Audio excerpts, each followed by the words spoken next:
I'm Ricardo Levant, author of The Widow's Oil. In this video, I'll read Chapter 3 of the novel. The stew was good, Mary replied. She answered Netta's question about the food she brought. Mary felt like she had to speak up due to the noise in her home, with various citizens of Racketh paying their respects to Amias. She couldn't believe the difference between the previous night and that day. It was the sound of rain that was intermittently drowning out the conversation between her and Amias. She gave him almond-flavored tea, which he hated, and water to soothe the cough. The following day was filled with noises that echoed through the home, including casual conversations, reminiscing about Amias' stories, Mary's well-being, and the food set to the side of the main living quarters. Amias' body was near the front door so people could pay their respects and then reconvene to talk amongst themselves. Mary started her day near his body, but the continuous display of condolences and saddened faces was too much for her while she stood by her deceased husband. Sometimes the mere mention of his name brought back memories of their life together and the drumming of the rain as he relayed the truth of them owing Khalil a sum of money she didn't have. "I'm glad you liked it," Netta said. "Family recipe." Netta paused and continued. "My brother loved lamb stew." Netta was fighting back tears of her own. Mary patted her friend on the arm and nodded. Mary didn't know Netta's brother, but heard he died in Netta's homeland of Phoenicia. He passed right before she came to Racketh to marry Tal, a local sheep herder. "How's Tal? Is the sheep doing okay?" Mary asked. She looked up at Netta and gave what she hoped was a pleasant look. Netta smiled and said, "He's doing great. Wish he could be here, but had to oversee some financial situations." "Oh?" Mary responded. Netta looked over to the front of the home, and Mary's gaze followed her gaze. She was staring at Amias and the people congregating around his body. Two of them were Sava and Yuta, Racketh's mourners who were cousins. For any death in the community, the cousins offered their services for decent compensation at the funeral procession. This allowed the family to be strong while the mourners could display all the raw emotions to God on the family's behalf. Earlier that day, both showed up at Mary's home offering their services, and this time for nothing. They loved Amias' words of comfort and were genuinely sad about his passing. "Tal made sure to pick one of the best lambs for this stew," Netta said. "You gave one of your best?" Mary asked in disbelief. She looked at the nearby food table and knew most people didn't do the same. A variety of vegetable soup mainly consisted of water and a dash of seasoning. Families brought fruit, but they weren't the best. Most of it were the misshapen fruit people overlooked as they bought the best. A few people had some meat, mostly a variety of birds, that were chopped, diced, or pulled in flavorless stews. The standouts was Netta's dish, Rashida's offering, and a newcomer to Racketh that Mary didn't even know who brought fresh cooked fish. Mary couldn't cook because Amias' body would have made the home unclean. She was very thankful that the neighbors brought food to help her, Amir and Amit, and the guests at her home. "Yes," Netta said with a smile draped across her face. "Tal and I believe it was worth it." Netta approached Mary and whispered, "Plus we saved some of the stew for our meals as well." Mary laughed a little and nodded. "As long as it doesn't hurt. These drought conditions are so harmful. How are you doing?" "How am I doing?" Netta murmured.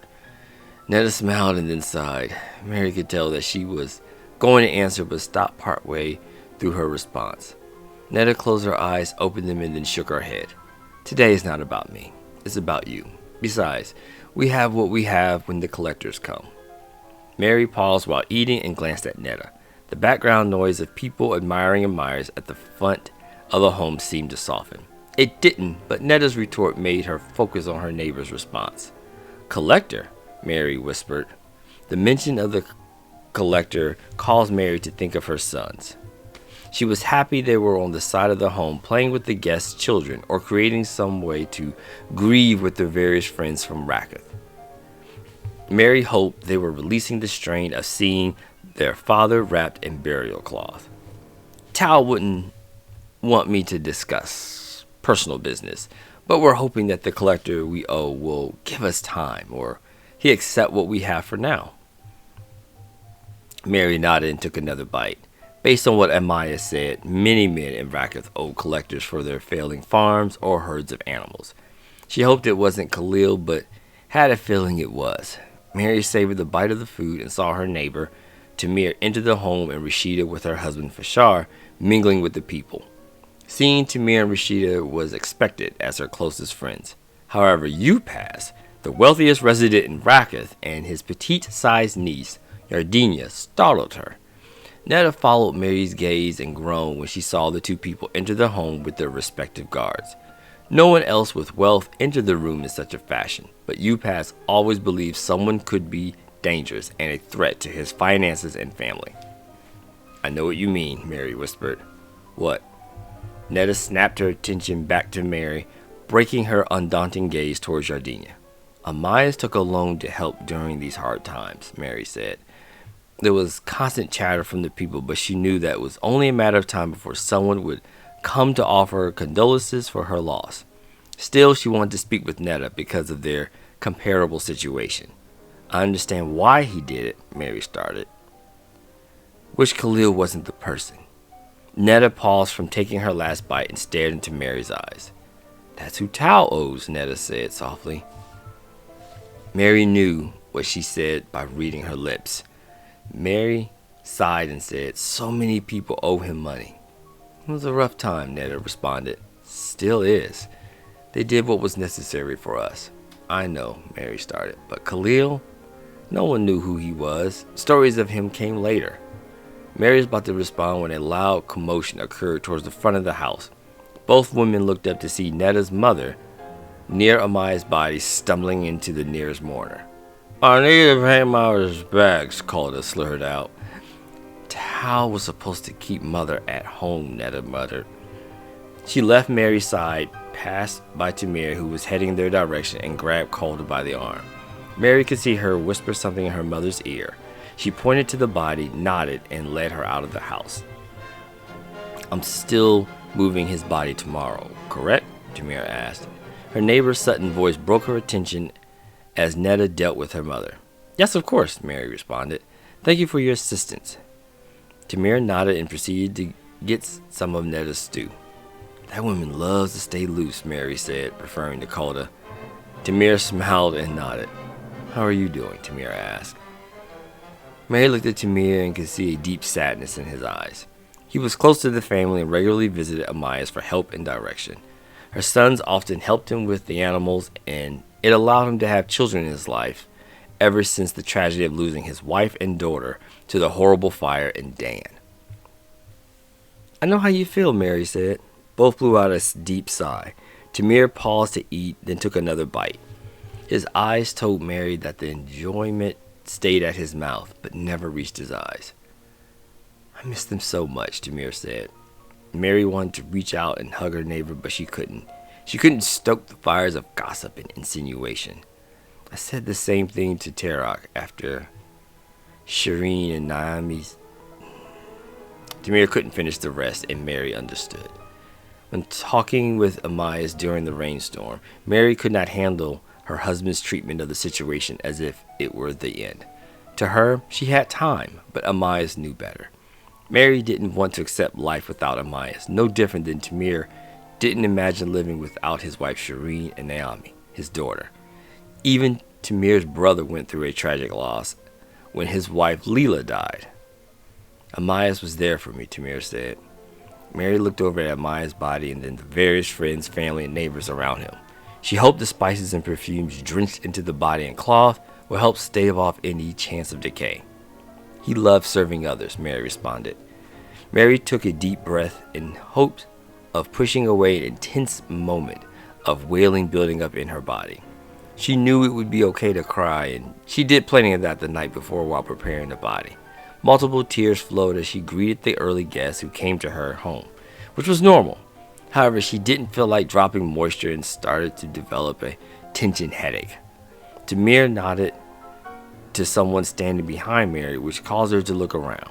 The mayor of Racketh, the son of Laorsham, whose family had roots in the tribe of Natali since their people received the land, was standing there stroking his beard. I'm sorry for your loss," Rel said. Mary found hearing the mayor's voice confusing. He was an average-sized man whose voice pitch was higher for his size. She remembered his father having an unusual voice, which meant it was part of their family. "Thank you, Rel," Mary said. Usually she would say sir or give a formal greeting, but Rel was only a year older than herself. Plus, the political leader didn't like formalities regarding those he knew. He wanted to show himself as a person to whom everyone would feel comfortable going for help. "Amias was a great man," Rel said. "He did a lot for Racketh and counseled me on how to be a better leader," Mary nodded. There were plenty of condolences talking to Mary about the greatness of Amias or how he would be missed. Virtually everyone spoke in general about him being a great man. Most never went specific. "He loved God and his people," Mary said. Rel nodded and was going to say another word until Upas shouldered his way between the two people. "Upas," Mary said. "I believe our mayor was—" "It's okay, Mary. We can talk later," Rel interjected. He gave Upas a side-eye and began talking to other people in Mary's home. Mary thought of Upas as a rotund and tall man who displayed his richness with the jewels that plastered his hands and littered his clothes.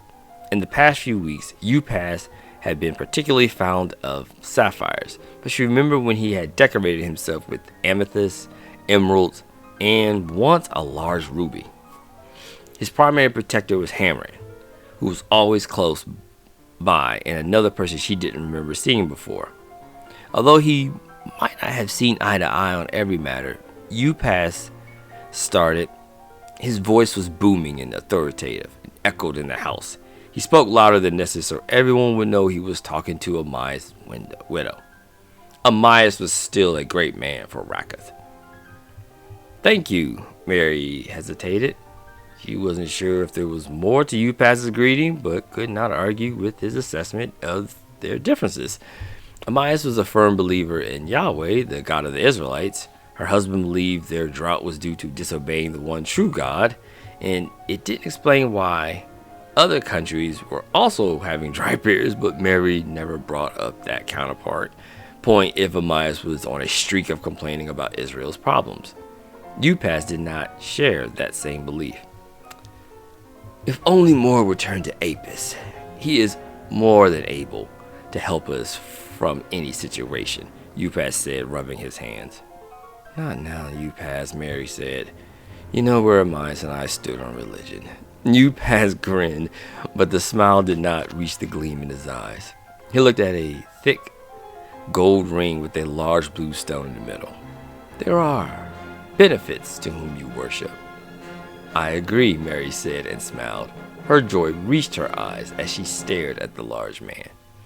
Upas snorted, turned to the person she was unfamiliar with, and said, "Fael, make sure to taste the food before I eat." The young man nodded his head and went toward the food. While grabbing a bowl, Yardinia grabbed Fael by the arm and looked at Upas. "That is unnecessary, Uncle," Yardinia whispered. She waved at the large group of people and said, "After all, this room has already tested everything you see before you." Upas smiled at his niece, nodded, and motioned for Fael to get behind him. "The stew is particularly good," Mary suggested, "made personally from Netta. She has a way with stews." "Indeed she does," Yardinia said, turning from the group. She bumped into Tamir, who was walking with a group of merchants. She apologized with the softest of gestures, stroking his cloak with her left hand before approaching a few of the merchants' wives. Upas tried the stew and gave a nod of approval before going to the group of merchants. "Did Upas try to convince you to convert to Apis?" Rashida whispered. Mary jumped a little because she didn't see her friend come to the side of her. She remembered Rashida and Fashir being in her home, but with the number of people in the room, she got lost on where everyone was. Mary smiled and nodded. "In a way, he insinuated that Amias would have been better off believing in Apis than our God." Rashida nodded and smiled. "Is he going around talking about his bull god?" Mary asked. "In a way. He's mostly business, always trying to make extra money, but I do hear Apis this and Apis that." Mary chuckled at Rashida's mocking Upas. "I know you've heard this before, but probably many times But how are you doing? Rashida asked. Mary looked over at her husband's body. There were a few standing by his corpse, muttering words of condolences. She looked back at Rashida and smiled. It's tough. It's been a while, but I think I could have embalmed him if you wanted, Rashida offered. While living in Egypt, Rashida learned medicine and healing. Mary didn't know many female physicians in Israel, but there were quite a few in Egypt. Rashida wasn't the only woman in Thebes who knew the medical arts when she visited. No, Mary responded, it's not our way. I know, Rashida said. No harm in offering. Thank you, Mary said. You did an amazing job with the body. Rashida nodded and would have responded, but stopped and looked at the door. Mary followed her gaze to see a prophet enter the room. He was jovial, but didn't know anyone in the house. He appeared to be the same age as Amias, bringing back the memory of what Amias had said the evening before. Mary excused herself from Rashida and hurried over to the stranger. Hello, Mary introduced. I'm Mary, Amias' wife and daughter of... Greetings, Mary, the prophet said. I'm Afra, Amias' long-term friend from Jericho. Hearing those words flooded Mary's mind with Amias' story about his friend's adventure. Of course, his main story was about them searching for Elijah, but they did go to other cities, spreading the word of God while reminding people of their duty to worship Yahweh. The memory of hearing the stories in her head, but realizing she never hear Amias' voice, caused her to gasp a little, to hold in the possible crying fit that would come. It's okay, Afra whispered. He reached out to hold her hand and smiled. That's love you're feeling. Mary nodded, smiled, and said, yeah, it is. She wiped her eyes, took a deep breath, and said, Amias said you'd be here. She looked over the body as Afra released his grip on her hands. Mary turned her attention back to Afra and said, I only wish he could have hung on. It's fine, Afra said, raising his hand. A fierce storm prevented me from getting here sooner. We didn't have rain for weeks, and on that night, Mary started but couldn't finish. She still didn't want to think about her husband in the past tense. I'll be in the old prophet's home for a while, Afra said, in Rakkath. Rel kept a home near the city for visiting prophets and priests. Some cities had their people stay in the homes of the wealthy or those who wanted God's blessing. Due to the various degrees of people worshiping other gods, Rel couldn't rely on strangers and set up a place for Yahweh's believers. Help where I can. I know that God will send another to this region. You're not staying? Mary asked. Afra shook his head. My wife, Afra answered. He chuckled at the statement. I dare not be too long from her presence. Even now, there's a pull to go back home. Mary nodded and smiled. She loved hearing of people who genuinely love each other. It reminded her of what she had with Amias, and a healthy spring of tears started to fall from her eyes. She sighed and nodded as if trying to control the burgeoning gap of sadness creeping into her heart. Whatever you can give for counseling and help will be greatly appreciated, Mary said. She looked to the side of Afra and noticed Netta returning after removing her mother from the proceedings. A young teenager briefly said some words to Netta, visibly upsetting her friend. The young person worked at the inn, but Mary wasn't sure of their name. Netta made eye contact with Mary and proceeded to walk outside. If you can excuse me, Mary said. Afra nodded and began to walk towards the food. There was news Netta had received, and Mary had to know what caused the immediate panic. She wasn't far from her front door, but each step towards the outside meant passing another person offering her condolences or how Amias would be greatly missed. Mary spent brief moments thanking or acknowledging each person before almost leaving when a strong tug on her arm stopped her movements. She looked around to peer into Yardina's large, youthful eyes. The young lady smiled and sipped on the tea that was being served. Yardina wore her customarily blue outfits, but this one was much darker than usual. One of Yardina's guards was nearby, but didn't interfere with their conversation. Before you handle whatever unfortunate news Netta has received, Yardina started, sipped her tea, and continued. I want to offer my deepest regrets and sadness to the passing of Amias. Thank you, Mary said. She was about to continue, but Yardinia gently touched her arm to stop her. Although my uncle and Amias never agreed on certain subjects, he was always kind and amenable to all who lived in Raketh. You're not a believer in Apis? Yardinia sipped more of the tea and gestured for the front door. Meshach, I'll be right outside. You don't have to follow, Yardinia called out to her guard. Akuna's already out there, so it's okay, Meshach responded. Yardinia laughed and shook her head. Mary followed Yardinia's walk outside towards Netta, who was crying by a tree. Apis is my uncle's thing. I'm more neutral into whom I believe, Yardinia said as they left the home. Besides, I'll wait to see who my future husband worships. That makes for a more agreeable household. Yes, it does, Mary responded. Yardinia smiled and drank a little more tea. They headed in Netta's direction, and Mary could see Akuna talking with one of the maidens to the side of the house. He never expected Yardinia to leave without Meshach, and the surprise in his face when he saw her snapped him to attention.